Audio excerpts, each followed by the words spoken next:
चतुर नेवला और जंगली भैंस। एक समय की बात है, जंगल में एक नेवला रहता था जिसका नाम टाइमन था। वो काफी समझदार और चालाक था। बहुत छोटा सा होने के बावजूद वो किसी जानवर से डरता नहीं था और वो अपने छोटे से घर में बहुत खुश रहता था। उसे कहने के लिए कुछ कमी नहीं थी, क्योंकि वो हर बार पास की झील पर जाता, बड़ी मछली को पकड़ता और आराम से खाता। उसकी लाइफ मजे में कट रही थी। एक दिन अचानक बहुत जोरदार तूफान आया और उस तूफान में टाइमन का छोटा सा घर टूट गया, जिससे टाइमन बहुत निराश हुआ। वो सोचने लगा, अब मैं कहाँ रहूंगा? मेरा घर तो तूफान में टूट गया। मैं तो अकेला हो गया। मेरा घर। लेकिन तभी उसे मन में ख्याल आया। उसने सोचा, चलो कोई बात नहीं, अगर ये घर टूट गया तो मैं नया घर बना लेता हूँ। हाँ, ये सही रहेगा। और ऐसा सोचकर वो नए घर की तलाश में निकल पड़ा। नए घर की तलाश में अचानक वहाँ एक छोटा सा घर दिखाई दिया। घर को देखकर उसे बहुत खुशी हुई। हाँ, ये तो बहुत सुंदर है। ये रहा मेरा नया घर। अब मैं यहीं रहूंगा। लेकिन उस घर में एक दिक्कत थी। उस घर के बाहर ही तूफान की वजह से एक पेड़ गिरा हुआ था, जिससे टाइमन को आने जाने में प्रॉब्लम होती थी। टाइमन ने कुछ दिन ऐसे ही काम चलाया, प्रयास किया, फिर इधर उधर नजर दौड़ाई और सोचने लगा, मैं इस पेड़ को कैसे हटाऊं? मैं तो छोटा सा हूँ, पेड़ तो इतना विशाल है, ये मुझसे तो नहीं होगा। कुछ ना कुछ तरकीब लगानी पड़ेगी। ये सोचते हुए उसने एक तरकीब निकाली। उसने देखा वहां से एक घमंडी भैंस गुजरा। टाइमन ने सोचा, अगर मैं इस भैंस को बोलूंगा कि ये पेड़ हटाओ, तब तो ये बिल्कुल नहीं हटाएगा। इतना घमंडी जो है। टाइमन देखकर उसे कहता है, अरे मामा, मुझे लगता है कि ये तुमसे ज्यादा बलवान है। टाइमन की बात सुनकर भैंस क्रोधित हो गया और वो बहुत गुस्से में आ गया। वो चिल्लाकर उससे कहता है, सबसे बलवान मैं हूँ। कौन है जो मुझसे बलवान है? ये पेड़। मुझे लगता है कि तुम इसे नहीं हिला पाओगे, लेकिन मैं इस पेड़ को आसानी से यहाँ से हटा सकती हूँ। टाइमन की बात सुनकर भैंस को बहुत हंसी आई। उसने कहा, ये छोटा सा जानवर इस बड़े से पेड़ को कैसे हटाएगा? लेकिन वो उसकी बातों में आ गया। उसने कहा, ठीक है, हटा कर बताओ। टाइमन ने बहुत कोशिश की, पर पेड़ उससे नहीं हिला। भैंस उसकी मूर्खता पर हंस रहा था। फिर भैंस को गुस्सा आया। टाइमन ने कहा, मैं तो नहीं हटा पाया, पर मुझे उम्मीद है कि तुम भी नहीं हिला पाओगे इस पेड़ को। भैंस ने पूरी ताकत लगाकर उस बड़े से पेड़ को वहां से हटा दिया। टाइमन शाबाशी देते हुए बोला, वाह, तुम तो वाकई सबसे बलवान हो। अपनी तारीफ सुनकर भैंस ने अपना सीना चौड़ा किया। टाइमन ने उसकी तारीफ की और मन ही मन बड़ा खुश हुआ। ऐसी और अमेजिंग कहानियों के लिए हमारे चैनल को लाइक और सब्सक्राइब करना ना भूलें। Thank you. होशियार शेर। एक जंगल में एक शेर भोजन की तलाश में घूम रहा था। एक जगह पर उसको मांस का एक टुकड़ा मिलता है। मन ही मन शेर खुश हो जाता है।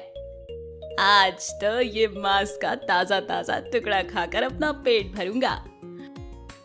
यही सोचकर वो मांस का टुकड़ा अपने मुंह में दबाए जंगल की ओर निकल जाता है। तभी रास्ते में उसे एक लकड़हारा दिखता है। लकड़हारे को देखकर उसके मन में लालच आ जाता है। वो उसका शिकार करने का सोचता है। तभी वो अपने मुंह में रखा हुआ मांस का टुकड़ा साइड में रख देता है और लकड़हारे को पेड़ के पीछे छुपकर देखने लगता है। तभी कहीं से एक चील उड़कर आती है और शेर का रखा हुआ मांस का टुकड़ा अपनी चोंच में दबाकर उड़ जाती है। शेर उसके पीछे पीछे बहुत देर तक दौड़ता है, लेकिन चील आगे जाकर न जाने कहां खो जाती है। शेर को उम्मीद थी कि चील ये मांस का टुकड़ा कहीं न कहीं जरूर गिराएगी। वो पूरे जंगल में मांस के टुकड़े की तलाश में घूमता रहता है। तभी लौटकर वो वापस लकड़हारे वाली जगह पर आ जाता है। उसे अचानक लकड़हारा दिखता है जो कुल्हाड़ी लेकर उसकी तरफ भाग रहा होता है। वो समझ जाता है कि लकड़हारा उससे बचने के लिए उसको मारने के लिए आ रहा है। वो तुरंत झाड़ियों में छुप जाता है।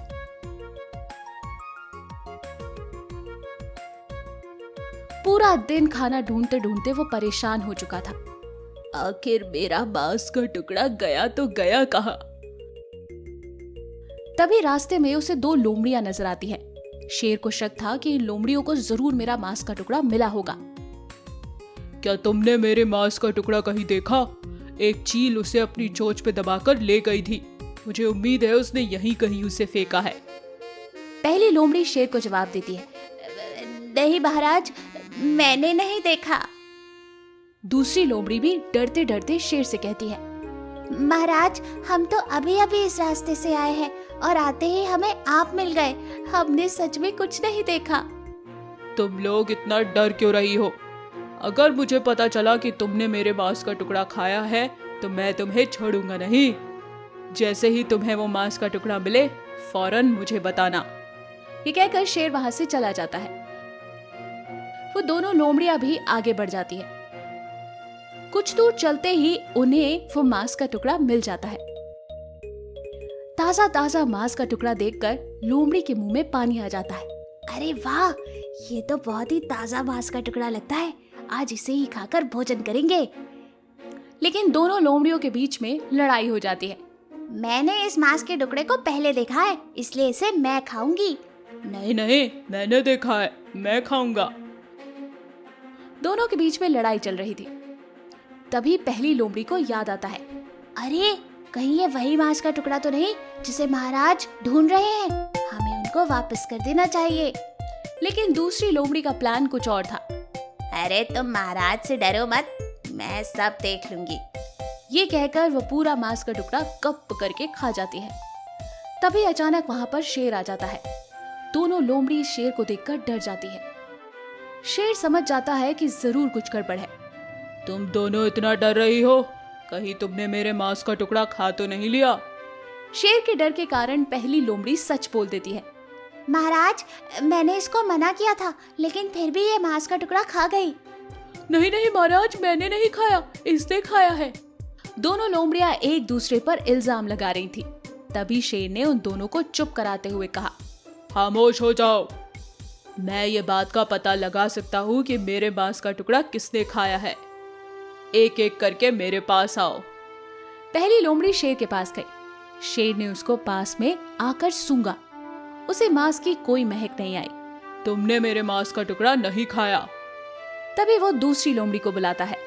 दूसरी लोमड़ी को वो जैसे ही सूंघता है, उसके मुंह के पास से मांस के टुकड़े की महक आ जाती है और शेर समझ जाता है कि इसी ने शेर का भोजन खाया है। शेर अपने जबरदस्त पंजों से लोमड़ी के एक जोर से चबाट लगाता है। मेरा मांस खाकर मुझे ही झूठ बोल रही हो। अगली बार तुम्हें मैं छोड़ूंगा नहीं। अब जाओ यहाँ से, वरना तुम्हारी हड्डी पसली तोड़ दूंगा। दोनों लोमड़ियां वहां से भाग निकलती हैं। चालाकी और होशियारी से हम चोरों की चोरी पकड़ सकते हैं। आपको हमारी ये कहानी कैसी लगी, हमें कमेंट बॉक्स में जरूर बताएं।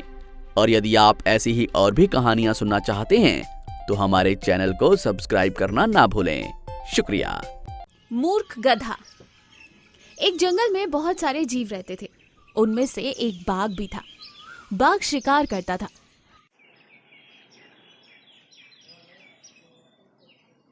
बाघ के साथ ही एक गीदड़ रहता था। गीदड़ दिमाग का बहुत तेज था। वो हमेशा बाघ के छोटे मोटे काम करके उसी के साथ रहता था, जिसकी वजह से बाघ अक्सर अपना किया हुआ शिकार खाने के बाद बचा कुचा गीदड़ को दे दिया करता था। गीदड़ के दिन मजे और ऐश में गुजर रहे थे। एक दिन बाघ एक बड़े हाथी का शिकार करता है, लेकिन उल्टा खुद ही घायल हो जाता है। बाघ के पैर में बहुत जोरों की चोट लगती है, जिसकी वजह से वो 3-4 दिन तक भोजन या शिकार नहीं कर पाता। धीरे धीरे बाघ कमजोर होने लगा। एक दिन उसने गीदड़ को अपने पास बुलाया और कहा, भाई गीदड़, मैंने इतने दिन तुम्हें खाना खिलाया है, क्या आज तुम उसके बदले मेरी मदद करोगे? मेरे पैर में बहुत ज़्यादा घाव है, मैं चल नहीं सकता। क्या तुम कुछ दिन मेरे लिए भोजन का इंतज़ाम करोगे? तुम बस शिकार ढूंढ के लाओ और मैं उसको मार कर खा लूँगा, और बचा कुचा तुम खा लेना। इससे हम दोनों का गुजर बसर हो जाएगा। गीदड़ ने बाघ की बात सुनी और सोचा, इसमें तो कोई बुराई नहीं है, इसमें तो मेरा ही फायदा है। अगर बाघ ने शिकार नहीं किया तो मेरा क्या होगा? ठीक है महाराज, मैंने हमेशा आपकी सेवा की है। आप जैसा कहेंगे मैं वैसा ही करूँगा। मैं जाकर एक शिकार पकड़ कर लाता हूँ। ये बोलकर गीदड़ आगे चला जाता है। थोड़ी दूर चलने पर उसे एक गधा दिखाई देता है। गधा बेचारा उदास मन से बैठा हुआ था। गीदड़ को उसका शिकार मिल गया था।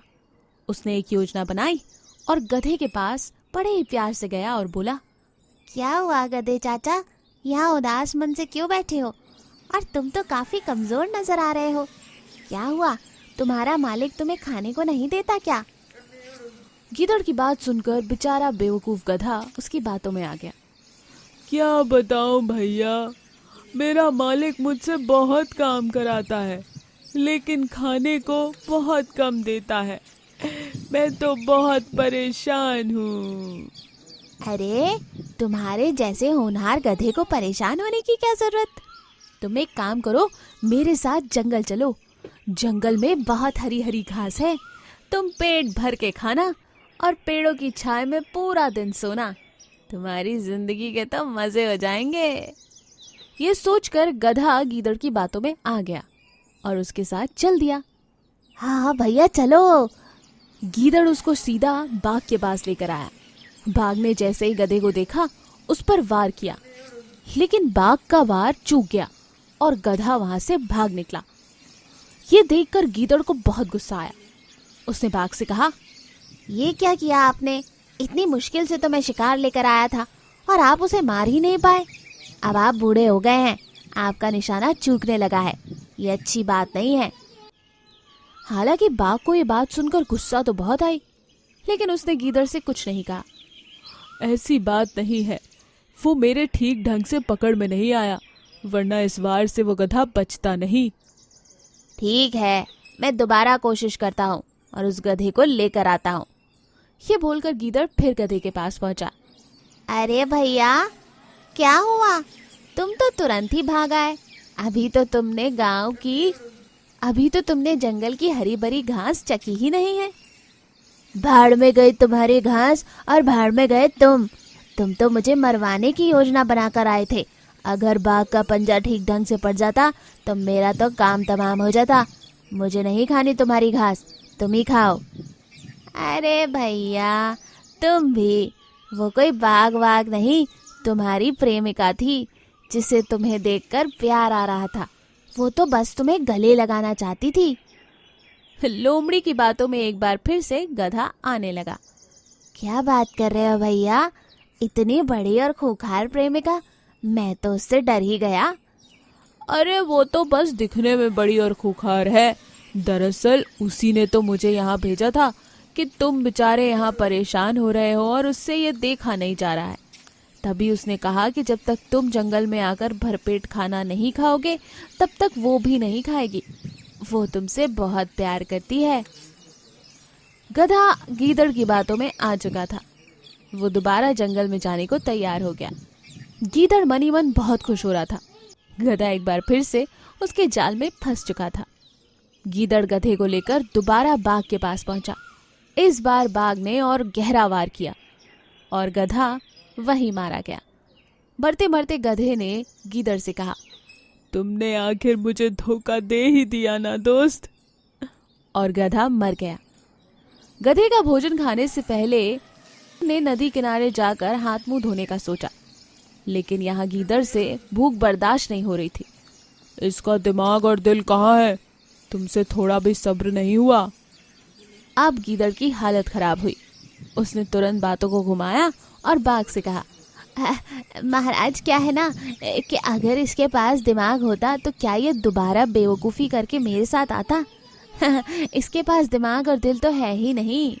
इस तरह से गीदड़ ने बाघ को अपनी बातों में फंसा लिया और फिर दोनों ने मिलकर आराम से भोजन किया। तो इस कहानी से दोस्तों में ये सीख मिलती है कि हमें कभी भी अपनी गलती को दोहराना नहीं चाहिए और अपनी गलती से एक सीख लेनी चाहिए। ऐसी ही और अमेजिंग कहानियों के लिए हमारे चैनल को लाइक और सब्सक्राइब करना ना भूलें। शुक्रिया।